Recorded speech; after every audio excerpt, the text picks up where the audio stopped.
성경에서 이제 여성의 이름이 이제 타이틀로 나와 있는 책은 사실 두 권밖에 없죠.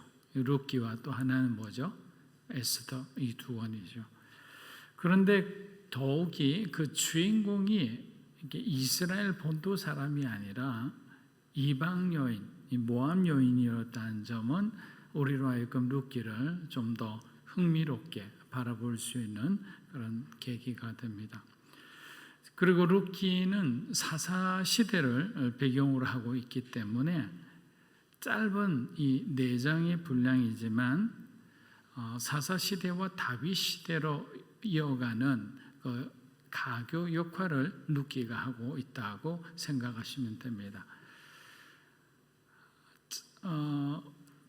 보통 이제 이사야나 예레미야나 아주 길고 내용이 방대한 책들은 사실 이제 그 내용의 주제를 따라가기가 쉽지 않을 때가 많아요. 근데 룻기는 4장밖에 안 되잖아요. 마음 먹고 딱 읽으면 한 15분도 되지 않을 거예요.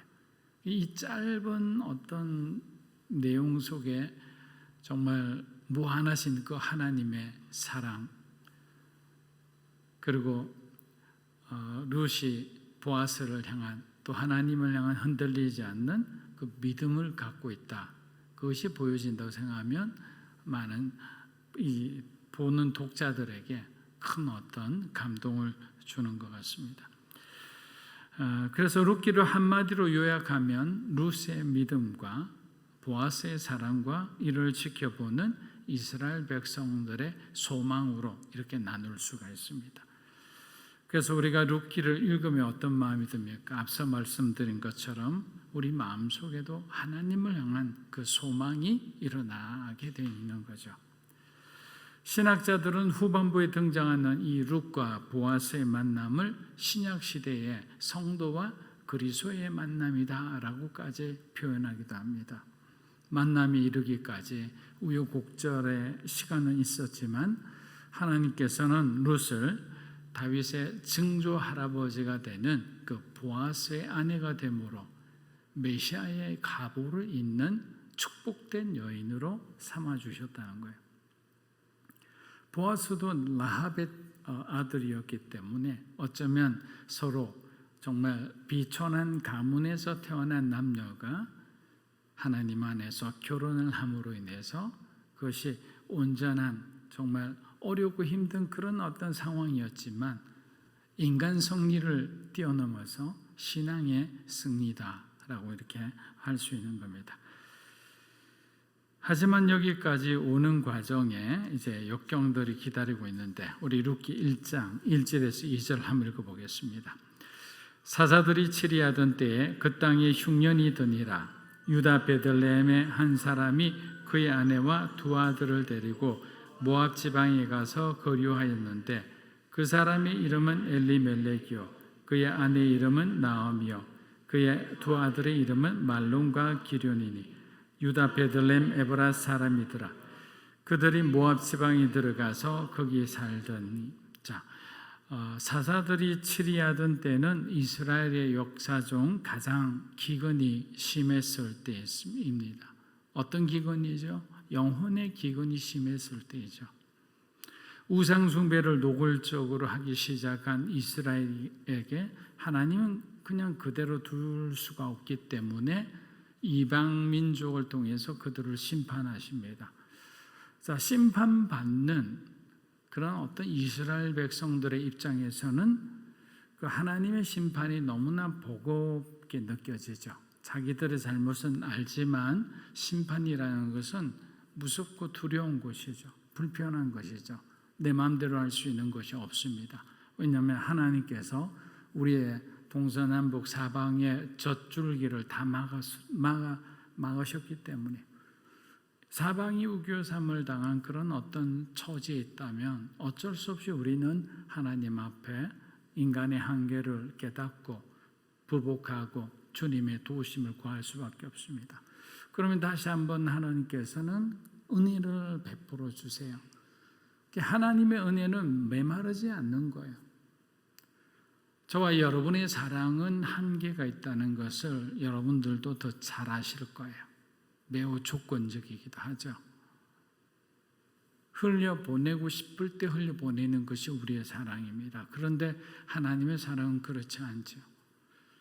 영혼에 흉년이 들었다라는 것은 그만큼 사사시대의 사람들의 죄악이 만연했다라고 할 수 있는 거죠. 그런 어떤 죄악의 어떤 터전 앞에서 하나님이 우리에게 주렁주렁 열리는 그런 어떤 축복의 열매를 주실 리가 있겠습니까?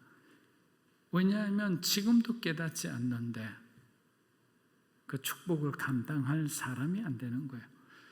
그래서 때로는 우리들에게 하나님께서는 고난의 어떤 모습으로 찾아와서 저와 여러분 안에 있는 하나님을 떠날 징조가 보이는 그 요소들이 있다면 바로 그것을 지적하시죠.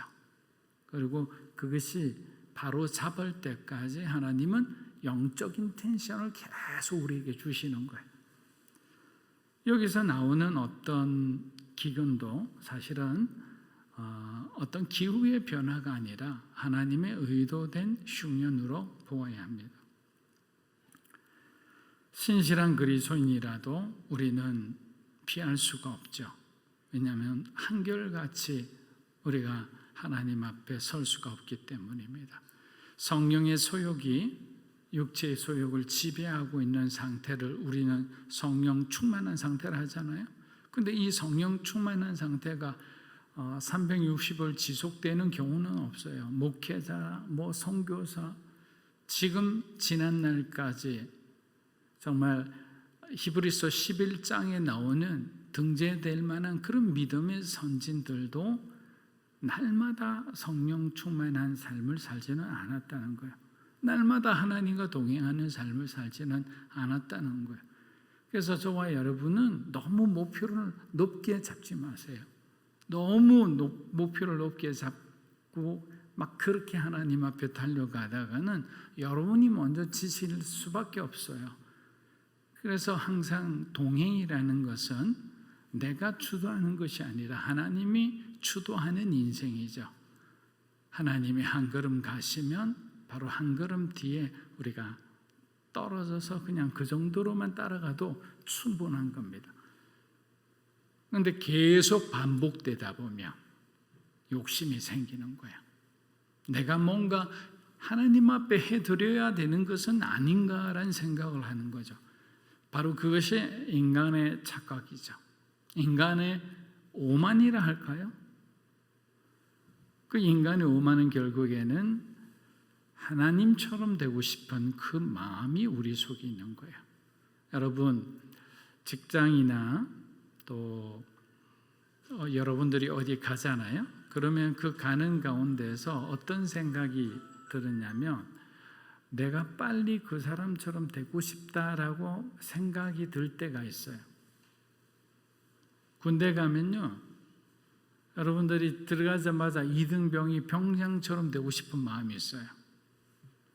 특히 목회자 시절을 이렇게 겪어 나가는 사람들에게는, 물론 저도 그런 시간을 겪어왔기 때문에 말씀드릴 수 있지만 너무 조급하게 생각하지 마세요.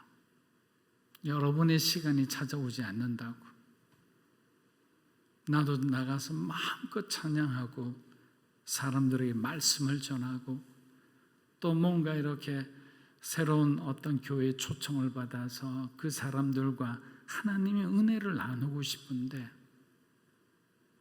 정작 저와 여러분의 위치는 아무도 알아주지 않는 집회가 열리는 곳에 바깥에서 주차봉 들고 다니는 사람이에요. 이게 우리의 현실인 거죠. 내 마음은 강단 위에 서고 싶어요. 그게 한두 번이 아니었어요.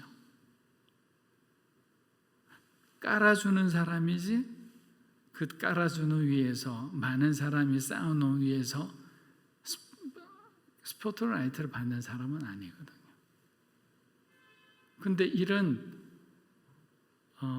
그림자 역할, 소위 말하면 뒤에서 도와주는 조력자의 역할을 하면서 우리는 성장하는 겁니다.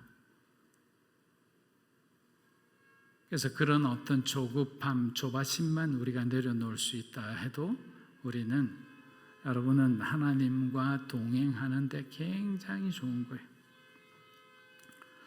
오늘 제가 첫날이라고 정말 다양하게 환영을 하는 것 같습니다. 여러분, 그리고 성령 충만한 사람들을 보면 어디서 알 수 있는지 아세요? 성령 충만한 사람들은요, 물론 말과 행동을 보죠. 그런데 가장 먼저 드러나는 것은 눈에서 드러나요. 그 눈에서 어떤 게 드러나냐? 광선이 나오느냐? 아니에요. 평화가 있습니다. 평화가. 하나님의 평화가 눈 속에서 그대로 다 보여요. 그런데 우리가 성령 충만하지 못하고 우리 마음대로 막 살아갈 때는요, 눈이 이글이글거려요. 세상을 향해서. 평화가 없어요. 뭔가 살아있는 듯한데 그 눈 속에, 눈 안에 하나님이 계시지 않는 거예요. 사랑하는 여러분, 한 여인이 여기까지 오기까지는 쉽지 않은 많은 일들을 선택하고 결단해야만 했어요. 보아스라는 사람을 만나기까지는 하나님의 인도하심도 필요했지만 자기 시어머니인 그 나오미의 영적인 선택이 있었기 때문에 룻과 보아스는 결혼할 수 있었잖아요. 여러분의 인생도 나중에 꽃이 피는 그날이 있을 거예요. 그날까지는 우리가 하나님 앞에 잠잠히 믿음으로 여러분들이 숙성되는 그런 시간이 필요한 겁니다. 그런 하나님을 바라보고 하나님을 의지하고 살아가는 여러분이 되시기를 주의 이름으로 축복합니다. 요한복음 15장 6절에서 7절 말씀 한번 보겠습니다. 사람이 내 안에 거하지 아니하면 가지처럼 밖에 버려져 마르나니 사람들이 그것을 모아다가 불에 던져 사르느니라. 너희가 내 안에 거하고 내 말이 너희 안에 거하면 무엇이든지 원하는 대로 구하라. 그리하면 이루리라. 자, 사도 요한은 그리스도 안에 있는 거하는 자와 그렇지 않은 자에 대해 분명한 선을 긋고 있습니다. 자, 우리가 성령 충만하지 못한 사람은 결국에 그리스도 밖에 거할 수밖에 없다는 거죠. 근데 그리스도 밖에 거하는 사람들은 버려지는 사람들이에요. 하나님이 안으시는 분이 아니에요. 여러분, 하나님은 모든 사람을 사랑한다고 생각하시죠. 물론 하나님은 창조된 모든 세계를 사랑하세요. 그러나 하나님의 관심은, 사랑과 달리 관심은 믿는 자들을 향해 있는 거예요. 그렇기 때문에 우리 홍해의 기적이 있기 전에 이 10가지 재앙 중에서 이스라엘 백성들이 사는 그 고센 땅에는 재앙이 4번째 재앙부터는 일어나지 않았어요. 어느 정도 깨달을 만큼만 하나님께서 그들을 깨달을 만큼만 이 재앙을 함께 내려주셨고, 그리고 그 이후에는 어떻게 되죠? 분리해 주신 거예요. 그렇기 때문에 우리가 기도할 때, 하나님을 향해서 나아갈 때 가장 중요한 것은 내가 그리스도 안에 있는 사람인가? 근데 그리스도 안에 있지 않는다면 우리는 잘못된 선택을 하죠. 이제 등장하는 엘리멜렉과 나오미는 기근이 찾아왔을 때, 흉년이 찾아왔을 때 그 흉년을 대처하는 ABC가 아무것도 제대로 된 게 하나도 없는 거죠. 여러분의 삶에 만약에 흉년이 찾아왔다고 생각해 보세요. 여러 가지 어려움들이 우리가 예상되잖아요. 그런데 그 흉년이 왔을 때 그것을 어떻게 극복하느냐, 그것은 우리는 이 나오미와 이 엘리멜렉의 실수를 통해 우리는 깨달을 수 있다는 겁니다. 생계를 놓고 걱정하고 염려하는 것은 좋습니다. 그런데 엘리멜렉과 나오미는 걱정만 하고 있지 기도하고 있는 모습이 안 보이는 거예요. 여러분, 이 모습은 굉장히 중요한 거죠.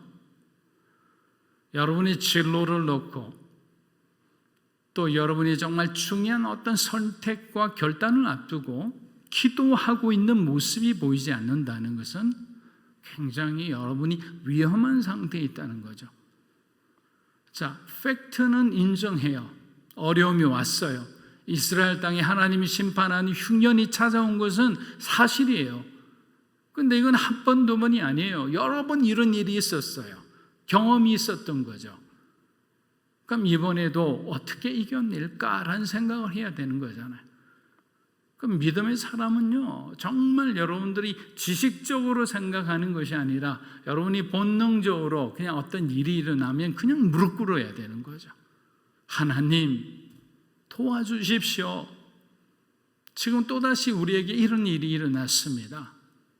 우리가 아침에 욥기 묵상할 때와 똑같아요. 하나님을 원망하지 않고 무릎 꿇고 자신의 죄를 회개하고 그리고 하나님의 뜻을 구하며 믿음 안에서 일어서야 되는 거예요. 근데 그렇지 않고 계속적으로 염려하고 걱정하고 불안해하고 초조하고 여러분이 인생에 이러한 어떤 부정적인 감정이 단 하나라도 한 발자국이라도 우리를 앞으로 인도해 주지 않아요. 더 마음이 불안해지는 거죠. 아무리 어려운 일을 만나도 그리스도인들은 가서는 안 될 곳을 해서는 안 될 선택을 해서는 안 된다는 것입니다. 룻기 1장 우리 3절에서 5절 다시 한번 읽어보겠습니다.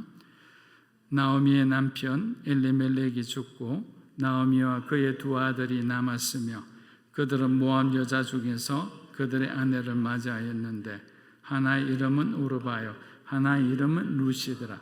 그들이 거기에 거주한 지 10년쯤에 말람과 기럨 두 사람이 다 죽고 그 여인은 두 아들과 남편의 뒤에 남았더라. 자, 나오미의 남편 이름이 엘리멜렉입니다. 근데 이 엘리멜렉이라는 이름의 뜻은 나의 하나님은 왕이시다라는 거예요. 여러분, 이 이름이 얼마나 은혜롭고 좋습니까? 그런데 엘리멜렉은 이름값을 못해요. 나의 하나님은 왕이시다. 이런 좋은 이름을 갖고 있으면서도 그는 구원자를 모압 땅의 풍요로운 땅으로 하나님과 바꿔치기 한 거죠. 사랑하는 여러분, 그리스도인이 세상과 타협하면 우리는 세상에서 죽은 자와 같이 될 수밖에 없습니다. 우리는 그 어떤 빛도 비추는 그런 존재가 못 되는 거죠. 졸지에 과부가 된 우리 나오미를 한번 바라보세요. 나오미는 굉장히 어렵고 힘든 삶을 살 수밖에 없죠. 근데 그가 의지할 수 있는 사람은 누구입니까? 기럨과 말론 두 사람이죠. 자, 남편이 죽었는데 남편이 죽었다는 것은 무슨 의미를 합니까? 하나님께서 그에게 심판하신 거죠. 베들레헴이라는 곳은 아주 풍요로운 곳이에요. 베들레헴의 뜻은 뭡니까? 빵집이란 뜻이잖아요. 이거는 성경의 기록자가 약간의 언어 유희적인 어떤 모습을 보였죠. 빵집에 빵이 없다. 이스라엘 집에 빵이 가득해야 함에도 불구하고 그들의 죄로 인해서 빵이 없어진 상태. 근데 그들은 이스라엘 땅에서 버티지 않고 베들레헴을 떠나서 모압이라는 곳을 갔어요. 모압이라는 곳은 이스라엘을 계속적으로 괴롭힌 곳이에요. 그 롯의 아브라함의 조카 롯의 후손이 모압과 암몬이잖아요. 가까운 친척가 아닌데도 그렇게 시기하고 질투하고 이스라엘 백성들을 틈틈이 방해했던 존재가 바로 모압이었거든요. 근데 그 풍요로운 땅이 결국에는 그들을 죽음으로 몰아간 거죠. 그곳에 정착한 지 10년도 못 되었어요. 10년도 못 뛰어서 결국 아버지, 아들 다 죽게 됩니다. 나오미의 아들의 이름은 아마 그들의 죽음을 예언한 듯 기료는 쇠약하다 이런 뜻을 갖고 있어요. 그리고 둘째 아들 말론의 이름은 병약하다라는 뜻이에요. 쇠약하고 병약하다. 불행한 어떤 미래가 이미 점치는 듯 그렇게 보입니다.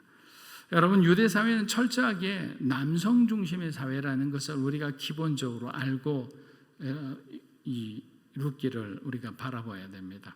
그래서 가문을 이어가는 그 자기 남편이 죽게 되면 그 가문 중에 기업 물을 자라고 자신의 형을 대신해서 자기와 결혼을 해주지 않으면, 루스과 결혼을 해주지 않으면 이제 나오미와 룻은 세상 천지에 가장 가난하고 의지할 것도 없는 외톨이가 되는 거예요. 여러분, 엘리멜렉은 이스라엘 안에서도 유력한 가문의 자제였어요. 그러면 있는 자가 도망갔다는 셈이잖아요, 그죠? 여러분, 지금 또 이민이 가난한 자들이 이민 갈 수 있나요? 돈이 있는 자가 이민 가는 거와 마찬가지인 거예요. 버텨야 됨에도 불구하고 버티지 않고 잘못 선택하고 떠남으로 인해서 그 대가는 나오미의 가정에 실로 혹독한 어떤 비참한 이런 가족들의 죽음으로 지금 결말을 맺고 있는 거죠. 실수할 수도 있습니다. 우리가 또 때로는 우리의 어떤 선택에 대한 어떤 의심 가운데 방황할 때도 있습니다. 그러나 그럼에도 불구하고 돌이키는 자는 아직도 기회가 있는 거예요. 근데 여전히 우리가 돌이키지 않고 우리의 어떤 생각에 그냥 사로잡혀 살아간다면 하나님의 은혜는 저와 여러분에게 임하지 않을 겁니다. 분명하거든요. 하나님은 순종하는 자에게 복 주고 불순종하는 자에게는 그들에게 돌아갈 복은 없다고 말씀하셨어요.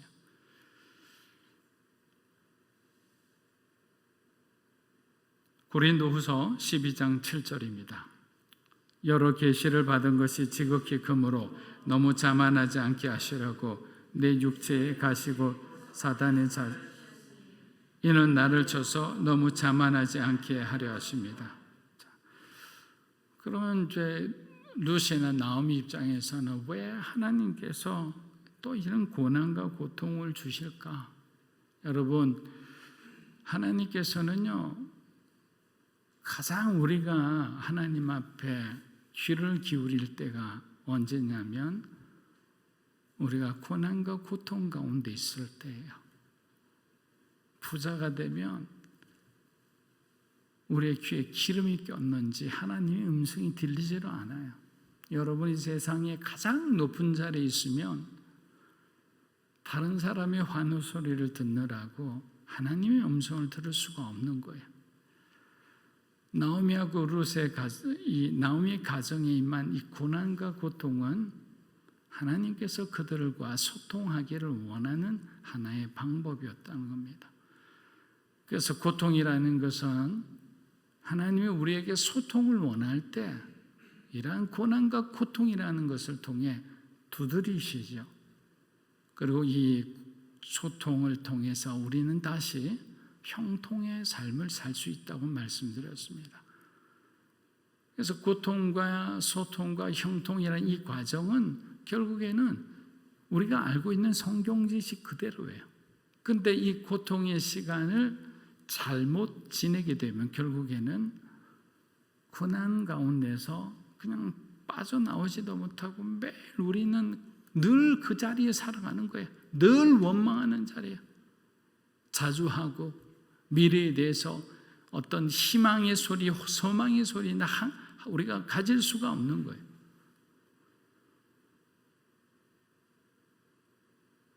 공허한 마음을 채우려고 지혜롭지 못한 그런 선택, 어리석은 결정하지 않기를 주의 이름으로 축복합니다. 어제 힘든 일을 묵상하느라고 오늘 하나님께서 나에게 열어주시는 그 수많은 가능성들을 닫아버리는 우리를 범하지 마세요. 우리는 실수할 수도 있고 잘못된 선택을 할 수 있다고 했습니다. 때로는 이보다 더 큰 좌절과 절망도 우리가 경험할 수 있는 겁니다.